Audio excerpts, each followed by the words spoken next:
સુદજી મહારાજ કહે છે આ આખ્યાન જે સાંભળે એના પિતૃઓની સદગતિ થાય છે.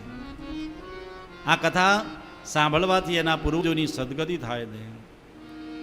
આખ્યાન મે તત્પરમં પવિત્રમ શ્રુતમ સકૃદ્વે વિદદેદ ગોઘમ શ્રાદ્ધે પ્રયુક્તમ પિતૃતૃપ્તિમાહવે નિત્યં સુપાઠાદ પુનર્ભવમ ચ.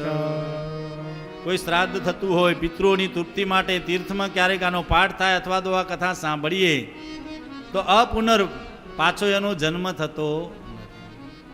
ભાગવતજીના મહાત્મ્યમાં 6ઠ્ઠા અધ્યાયમાં થોડા નિયમો બતાવ્યા કે એક તો વક્તા કેવો હોવો જોઈએ, સારું મુહૂર્ત જોવું જોઈએ. અને આના જેવું તો મુહૂર્ત શું હે, આમ તો ભગવાનની ભક્તિ માટે કથા કરો તો મુહૂર્તની પણ જરૂર નથી એવું પણ લખ્યું. પછી વક્તા કેવો હોવો જોઈએ, વિરક્તો વૈષ્ણવો વિપ્રો વેદ શાસ્ત્ર વિશુદ્ધિકૃત.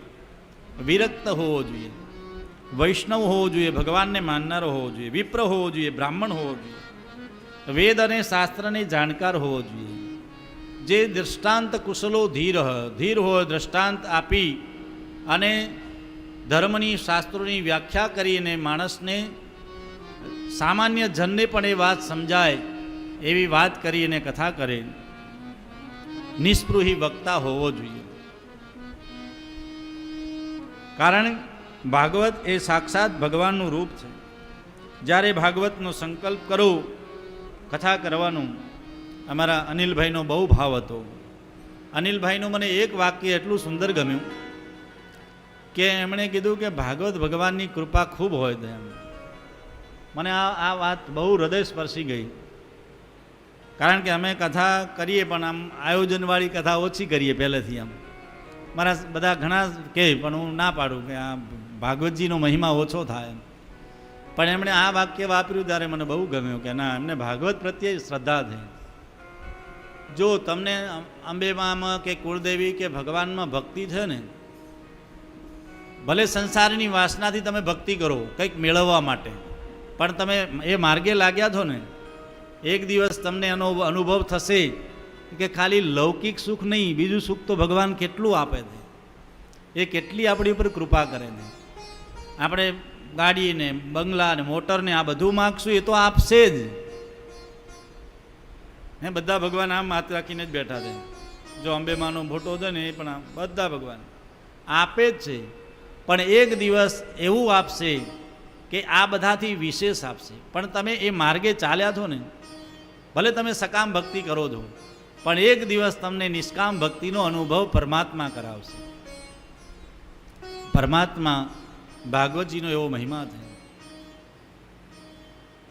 એની અંદર એટલે આ જે શ્લોક જે હું કહેવા જઈ રહ્યો છું ને, એ ભાવ ત્યાં અનિલભાઈનો હતો. એમ મનોરથો મદીયોયમ સફલ સર્વથા ત્વયા નિર્વિઘ્નેનૈવ કર્તવ્યો દાસોહમ તવ કેશવ. હે ભગવાન, અમે તમારા દાસ છીએ, અમારો આ પ્રસંગ નિર્વિઘ્ન પરિપૂર્ણ કરજો. એવી ભગવાન પ્રત્યેની શ્રદ્ધાથી ભગવાન ભાગવતજીને વિનંતી કરવી. અને આ એક શબ્દમાં એમની વાત એ વખતે જ સફળ થયેલી હો. શ્રદ્ધા હોય ત્યારે આવું ભગવાનની કૃપાથી સુંદર આયોજન થાય, બધાનો સહયોગ મળે.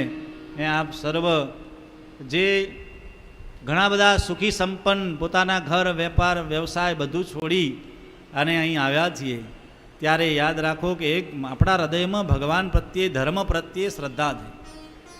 અને તમે ધર્મમાં શ્રદ્ધા રાખો છો એટલે સજ્જનો યાદ રાખજો, ધર્મ કરેલો ક્યારેય નિષ્ફળ જતો. ધર્મો રક્ષતી રક્ષિત. ધર્મ આપણી રક્ષા કરશે જ. તમે જે પણ દાન કરો, મંત્ર જાપ કરો, તીર્થયાત્રા કરો, પૂજા પાઠ કરો, એ યાદ રાખો ક્યારેય નિષ્ફળ જશે. એનું ફળ ભગવાનના દરબારમાં નોંધાઈ જાય. એ ક્યારેય નિષ્ફળ જતું નથી. ભાગવતજીના નિયમોમાં એવું કહ્યું કે બને ત્યાં સુધી ઉપવાસ કરવો.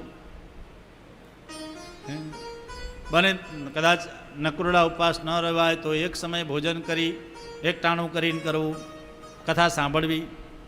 કદાચ એક ટાણું ના કરો, તકલીફ પડતી હોય, જો ભોજન કરવાથી શરીર બગડતું હોય તો અહીં કહ્યું છે ભોજનમ તુ વરમ મન્યે કથા શ્રવણ કારકમ.